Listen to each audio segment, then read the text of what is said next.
Great. My name is Eric Christensen. I'm the founder of Autonomous Technologies. We're founding innovative new solutions to improving the fuel economy of our cars and light trucks. All in all, American drivers burn 134.5 billion gallons of gasoline in 2013. That's an astronomical figure that we need to drive down. This has been realized. It's really, consensus at this point. Consumers are demanding reduced costs of operation.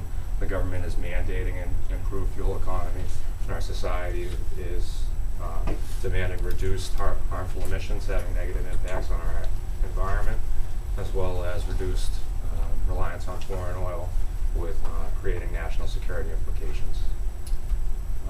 Looks like I have a blank slide here. That's no biggie because I know the problem.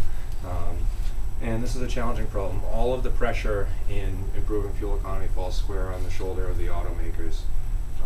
The industry is highly competitive and cost-driven, and so even though an automaker may want to improve fuel economies, it really has to make economic sense for them.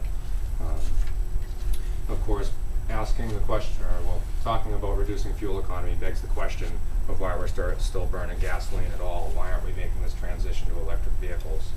And at Autonomous Technologies, we actually are proponents of electric vehicles. Unfortunately, the fact is that of all new cars sold in 2013, electrified cars account for just 3.5% of sales. So despite their great increase in energy economy, they aren't making the drastic changes we needed. The government mandates on the automakers are quite severe. By the year 2016, corporate average fleet economy must reach 34.5 miles per gallon. In the year 2025, that figure swells to 54.5 miles per gallon. And considering that average fleet economies today are between 25 and 30 miles per gallon, these are great challenges. The way we're going to help automakers to achieve these goals is with infinitely variable valve timing, half of which you see on the desk in front of you here. We are going to completely eliminate the conventional camshaft operated valve train in favor of an array of our patent pending IVVT actuators. These are going to allow vast control over engine valve operation, and this is a characteristic, a part of the engine that really does a lot of work in dictating the efficiency and performance of that engine. And it's been previously identified by the automakers as a strategy they will use. These devices will be adaptable to all current gasoline and diesel offerings by the manufacturer. That allows them to retain their current investments in current model lines while adapting this technology to meet their new goals. This has been attempted once or twice before. Previous projects failed due to technical pitfalls that our device overcomes. This is the IVVT device, half of which you see on the table in front of you. It couples a high-performance electric motor with a proprietary mechanical actuator to provide that vast amount of control over valve actuation processes. The device is entirely modular. It's made out of easy-to-source, off-the-shelf parts,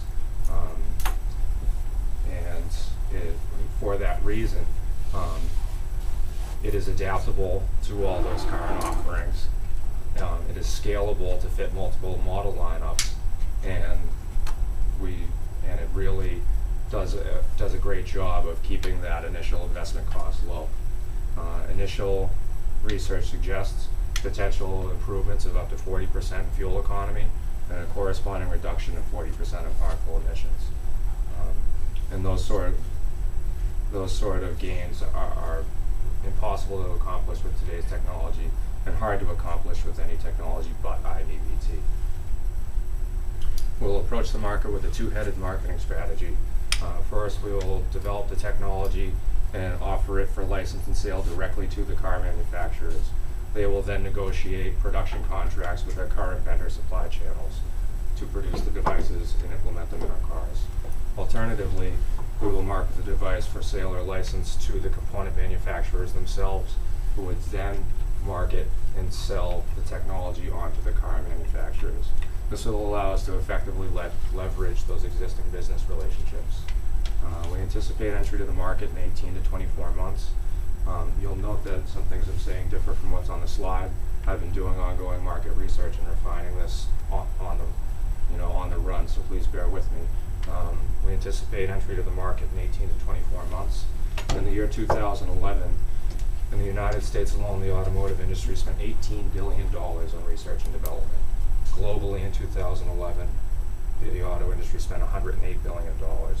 If autonomous technologies can achieve even 0.1% market penetration, we're looking at great revenues.